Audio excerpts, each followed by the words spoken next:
Welcome back to Pastor Emilie's Story Hour. We're reading Little Women by Louisa May Alcott. Chapter 22, Pleasant Meadows. Like sunshine after storm were the peaceful weeks which followed. The invalids improved rapidly, and Mr. March began to talk of returning early in the new year. Beth was soon able to lie on the study sofa all day, amusing herself with the well-beloved cats at first, and in time with doll's sewing, which had fallen sadly behindhand.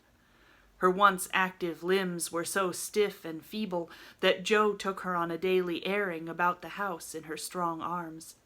Meg cheerfully blackened and burned her white hands cooking delicate messes for the dear, while Amy, a loyal slave of the ring, celebrated her return by giving away as many of her treasures as she could prevail on her sisters to accept.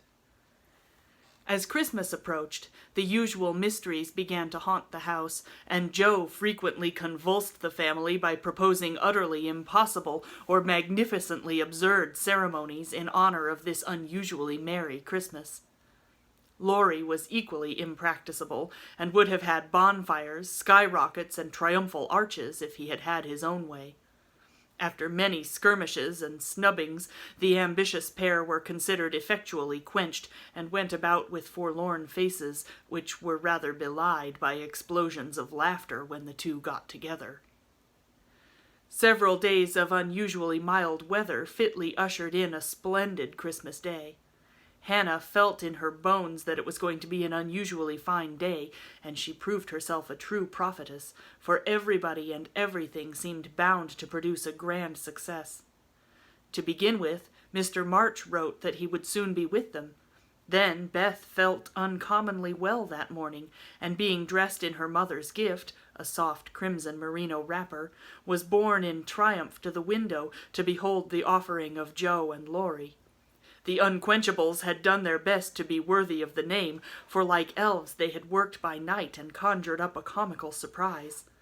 Out in the garden stood a stately snow maiden, crowned with holly, bearing a basket of fruit and flowers in one hand, a great roll of new music in the other, a perfect rainbow of an afghan round her chilly shoulders, and a Christmas carol issuing from her lips on a pink paper streamer.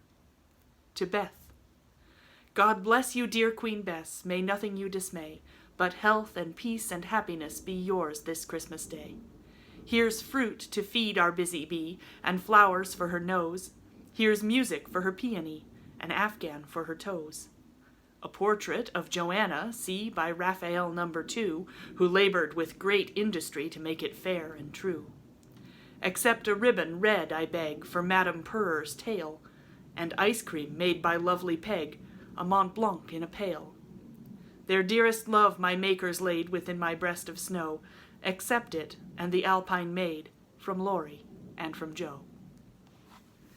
How Beth laughed when she saw it, how Laurie ran up and down to bring in the gifts, and what ridiculous speeches Jo made as she presented them. I'm so full of happiness that if Father was only here I couldn't hold one drop more, said Beth, quite sighing with contentment as Jo carried her off to the study to rest after the excitement and to refresh herself with some of the delicious grapes that had been given to her. So am I, added Jo, slapping the pocket wherein reposed the long-desired Undine and Sintram. I'm sure I am, echoed Amy, poring over the engraved copy of the Madonna and Child, which her mother had given her in a pretty frame. Of course I am, cried Meg, smoothing the silvery folds of her first silk dress, for Mr. Lawrence had insisted upon giving it. How can I be otherwise? Said Mrs. March gratefully, as her eyes went from her husband's letter to Beth's smiling face, and her hand caressed the brooch made of gray and golden, chestnut and dark brown hair, which the girls had just fastened on her breast. Now and then, in this workaday world, things do happen in the delightful storybook fashion, and what a comfort that is. Half an hour after everyone had said they were so happy they could only hold one drop more, the drop came. Laurie opened the parlor door and popped his head in very quietly. He might just as well have turned a somersault and uttered an Indian war whoop, for his face was so full of suppressed excitement, and his voice so treacherously joyful, that everyone jumped up, though he only said, in a queer, breathless voice, "Here's another Christmas present for the March family." Before the words were well out of his mouth, he was whisked away somehow, and in his place appeared a tall man, muffled up to the eyes, leaning on the arm of another tall man who tried to say something and couldn't. Of course, there was a general stampede, and for several minutes everybody seemed to lose their wits, for the strangest things were done and no one said a word. Mr. March became invisible in the embrace of 4 pairs of loving arms. Jo disgraced herself by nearly fainting away, and had to be doctored by Laurie in the china closet. Mr. Brooke kissed Meg entirely by accident, as he somewhat incoherently explained, and Amy, the dignified, tumbled over a stool, and never stopping to get up, hugged and cried over her father's boots in the most touching manner. Mrs. March was the first to recover herself, and held up her hand with a warning, "Hush! Remember Beth!" But it was too late. The study door flew open. The little red wrapper appeared on the threshold. Joy put strength into the feeble limbs, and Beth ran straight into her father's arms. Never mind what happened after that, for the full hearts overflowed, washing away the bitterness of the past and leaving only the sweetness of the present. It was not at all romantic, but a hearty laugh set everybody straight again, for Hannah was discovered behind the door, sobbing over the fat turkey, which she had forgotten to put down when she rushed up from the kitchen. As the laugh subsided, Mrs. March began to thank Mr. Brooke for his faithful care of her husband, at which Mr. Brooke suddenly remembered that Mr. March needed rest, and seizing Laurie, he precipitately retired. Then the 2 invalids were ordered to repose, which they did, by both sitting in one big chair and talking hard. Mr. March told how he had longed to surprise them, and how when the fine weather came he had been allowed by his doctor to take advantage of it. How devoted Brooke had been, and how he was altogether a most estimable and upright young man. Why Mr. March paused a minute just there, and after a glance at Meg, who was violently poking the fire, looked at his wife with an inquiring lift of the eyebrows, I leave you to imagine. Also why Mrs. March gently nodded her head, and asked rather abruptly if he wouldn't have something to eat. Jo saw and understood the look, and she stalked grimly away to get wine and beef tea, muttering to herself as she slammed the door, "I hate estimable young men with brown eyes." There never was such a Christmas dinner as they had that day. The fat turkey was a sight to behold when Hannah sent him up, stuffed, browned, and decorated. So was the plum pudding, which quite melted in one's mouth, likewise the jellies, in which Amy revelled like a fly in a honey-pot. Everything turned out well, which was a mercy, Hannah said, "for my mind was that flustered, Mum, it's a miracle I didn't roast the pudding and stuff the turkey with raisins, let alone bilin' of it in a cloth." Mr. Lawrence and his grandson dined with them, also Mr. Brooke, at whom Jo glowered darkly, to Laurie's infinite amusement. 2 easy chairs stood side by side at the head of the table, in which sat Beth and her father, feasting modestly on chicken and a little fruit. They drank healths, told stories, sang songs, reminisced, as the old folks say, and had a thoroughly good time. A sleigh ride had been planned, but the girls would not leave their father, so the guests departed early, and as twilight gathered, the happy family sat together round the fire. "Just a year ago we were groaning over the dismal Christmas we expected to have. Do you remember?" asked Jo, breaking a short pause which had followed a long conversation about many things. "Rather a pleasant year on the whole," said Meg, smiling at the fire and congratulating herself on having treated Mr. Brooke with dignity. "I think it's been a pretty hard one," observed Amy, watching the light shine on her ring with thoughtful eyes. "I'm glad it's over because we've got you back," whispered Beth, who sat on her father's knee. "Rather a rough road for you to travel, my little pilgrims, especially the latter part of it. But you have got on bravely, and I think the burdens are in a fair way to tumble off very soon," said Mr. March, looking with fatherly satisfaction at the 4 young faces gathered round him. "How did you know? Did Mother tell you?" asked Joe. "Not much. Straws show which way the wind blows, and I've made several discoveries today." "Oh, tell us what they are," cried Meg, who sat beside him. "Here is one," and taking up the hand which lay on the arm of his chair, he pointed to the roughened forefinger, a burn on the back, and 2 or 3 little hard spots on the palm. "I remember a time when this hand was white and smooth, and your first care was to keep it so. It was very pretty then, but to me it is much prettier now, for in these seeming blemishes I read a little history. A burnt offering has been made of vanity, and this hardened palm has earned something better than blisters, and I'm sure the sewing done by these pricked fingers will last a long time, so much goodwill went into the stitches.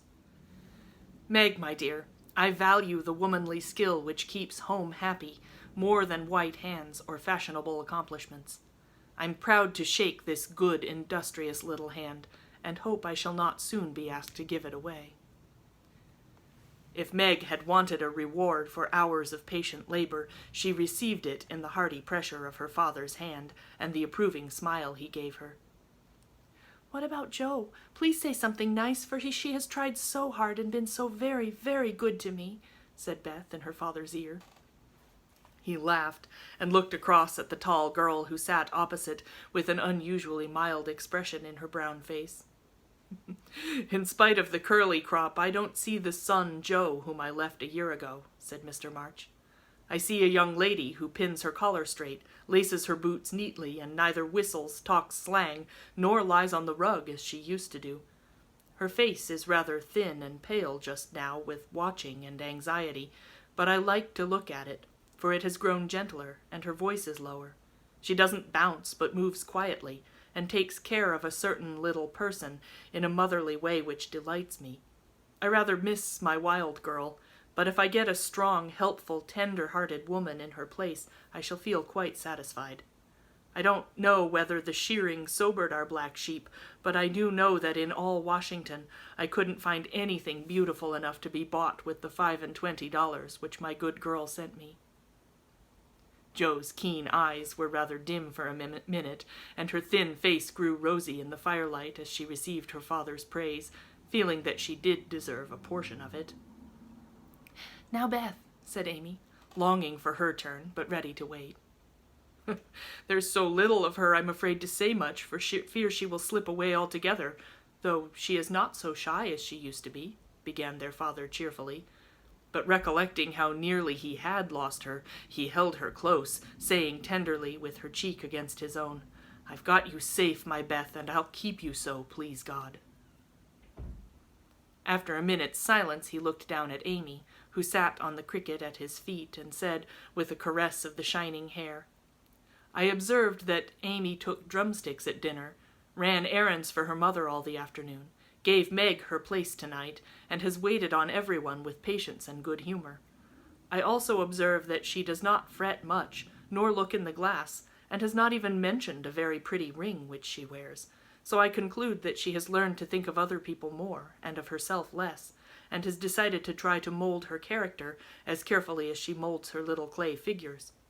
I am glad of this, for though I should be very proud of a graceful statue made by her, I shall be infinitely prouder of a lovable daughter with a talent for making life beautiful for herself and others."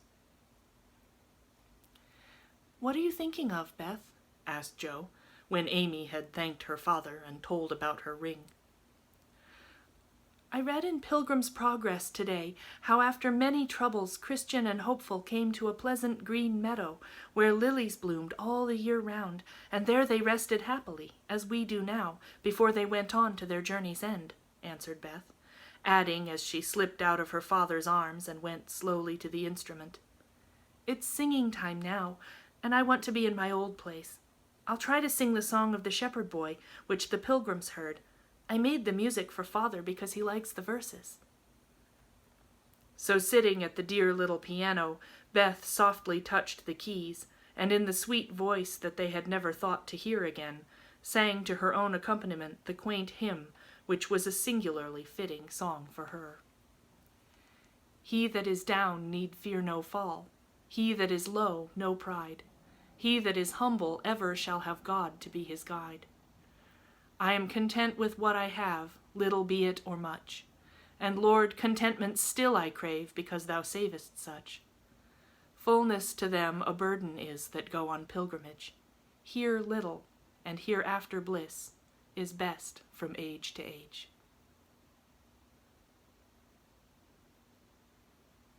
Come back for the final chapter.